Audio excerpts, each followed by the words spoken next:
स्वामी समर्थ. घरात करा हा एक उपाय. शत्रूची वाट लागेल आणि तुमचे कोणी ठरूनही वाईट करू शकत नाही.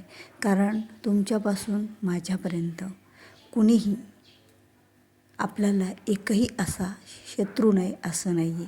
प्रत्येकालाच कुणी नाही तर कुणी शत्रू हा असतोच. ते गुप्त शत्रू असो किंवा आपल्या समोरासमोर आपल्यावर हमला करणारा असो, म्हणजे समोरासमोर काहीतरी आपलं वाईट चिंतणारा, आपल्याला समोरासमोर येऊन भांडणारा असो.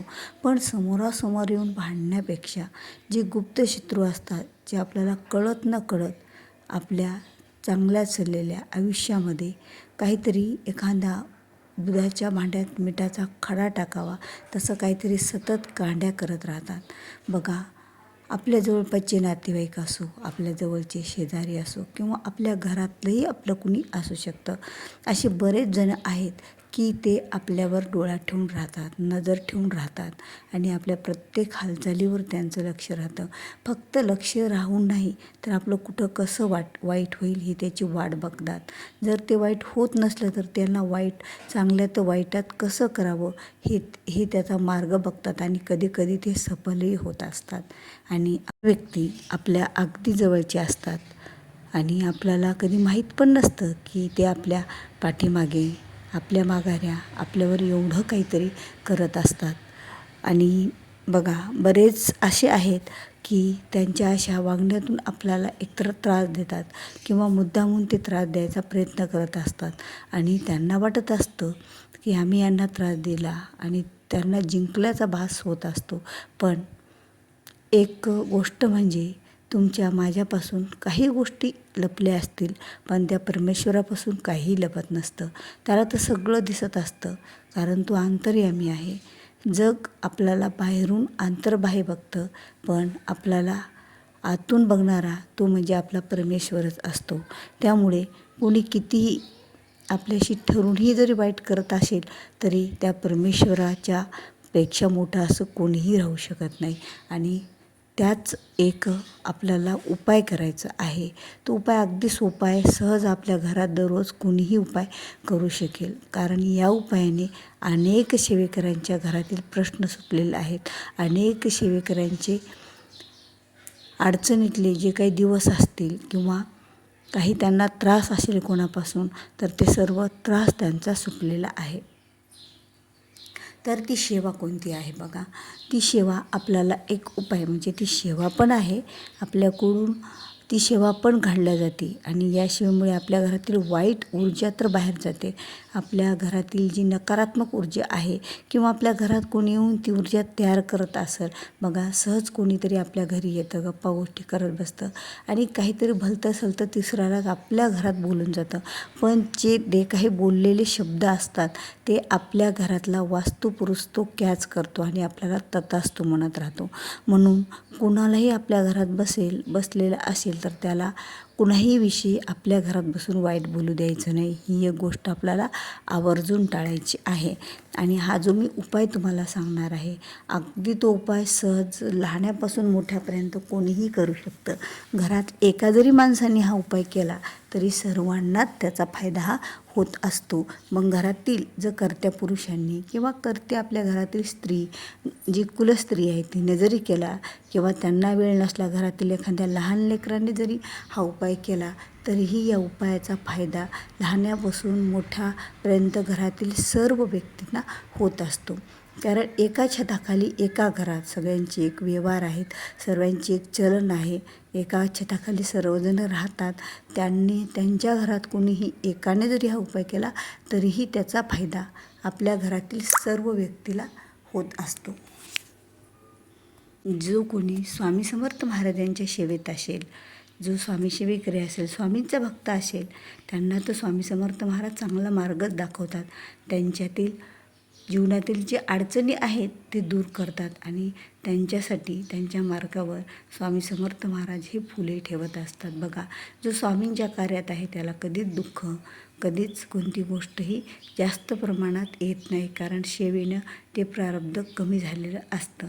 पण बघा, तुम्ही स्वामी सेवेकरी असाल किंवा नसाल तरी हा उपाय तुम्ही केला तरीही चालेल. आता हा उपाय आपल्याला कधी करायचा आहे? हा उपाय आपल्याला रात्री करायचा आहे. रात्री 6 वाजल्याच्या नंतर म्हणजे प्रदोष काळाच्या नंतर आपल्याला आपल्या घरात हा उपयोग करायचा आहे. आता आपल्या घरात प्रत्येकाच्याच घरामध्ये एक देवघर असतं. या ठिकाणी आपल्या देवाची जागा असते. तिथे धूप दीप आणि असं पित्र वातावरण असतं. त्या जागेवर तिथे बसून आपण कधी खोटं बोलत नाहीत किंवा त्या जागेवर कुठले वाईट कर्म होतच नसतात आणि म्हणून ती जागा खूप अशी पवित्र मानली जाते आणि तिथे एक आपल्या घरातील देवांचं वास्तव्य राहतं. म्हणूनसुद्धा ती जागा अतिशय पवित्र असते. मग या जागेवरच चटई टाकून आपल्याला बसायचं आहे आणि बसल्याच्या नंतर आपल्या बाजूला 2 अगरबत्त्या लावून घ्यायच्या आणि अगरबत्त्याची धूप आपल्या प्लेटमध्ये ताटात पडेल अशाच त्या अगरबत्त्या लावायच्या. नंतर तुम्हाला कालभैरव अष्टकाचा दररोज 11 वेळा पाठ करायचा.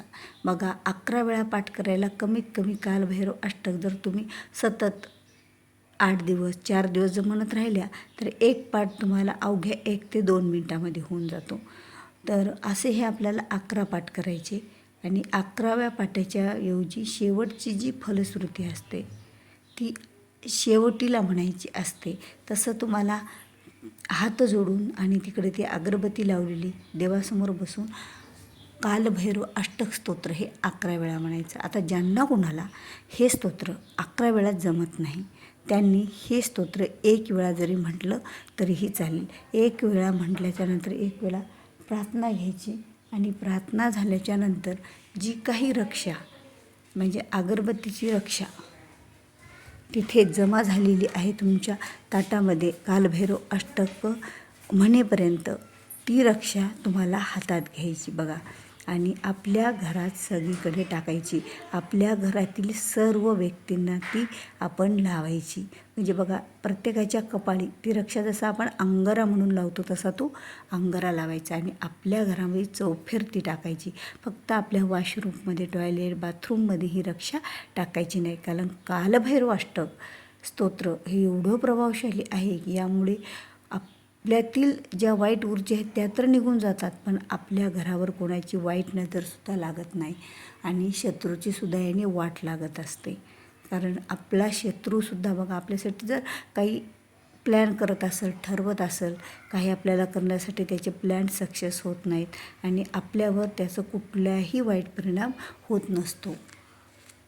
तर हा उपाय आपल्याला रात्री झोपण्याच्या अगोदर कधीही एकदा घरातील कोणत्याही व्यक्तीने केला तरी चालतो. सगळ्यांच्या व्यक्तींच्या कपाळाला हा अंगारा लावायचा, घरात सर्वत्र टाकायचा.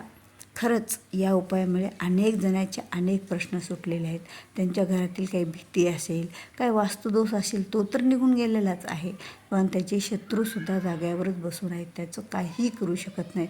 कारण कालभैरव हे शंभूचे अवतार, महादेवाचे अवतार आणि त्या अवतारांनी अनेक जणांचं संरक्षण केलेलं आहे आणि आपल्या मानव जातीची प्रेरणा म्हणजे आपण जर ते कालभैरव अष्टक स्तोत्र 11 वेळा 1 वेळा दिवसभरातून कधी एकदा जर म्हटलं तर त्याची ऊर्जा आपल्या घरात भरपूर राहते आणि ही जी रक्षा आहे ती रक्षा आपलं सतत संरक्षण करत राहते. तर व्हिडिओ आवडल्यास व्हिडिओला लाईक करा. जास्तीत जास्त महिलांपर्यंत, तुमच्या जवळच्या व्यक्तीपर्यंत हा व्हिडिओ शेअर करा, जेणेकरून त्यांनासुद्धा कुठलीच भीती राहणार नाही. आणि चॅनेलवर नवीन असाल तर चॅनेलला सबस्क्राईब करा, कारण असेच अनेक वास्तू टिप्स, वास्तुदोष, स्वामीसेवा मार्ग आणि सणवार वैकलेचे व्हिडिओ पाहण्यासाठी, कारण अगोदर तुमच्या चॅनलवर ही लिंक येऊन जाईल तुमच्या मोबाईलवर आणि ते तुम्हाला त्याची फायदा होईल. श्री स्वामी समर्थ.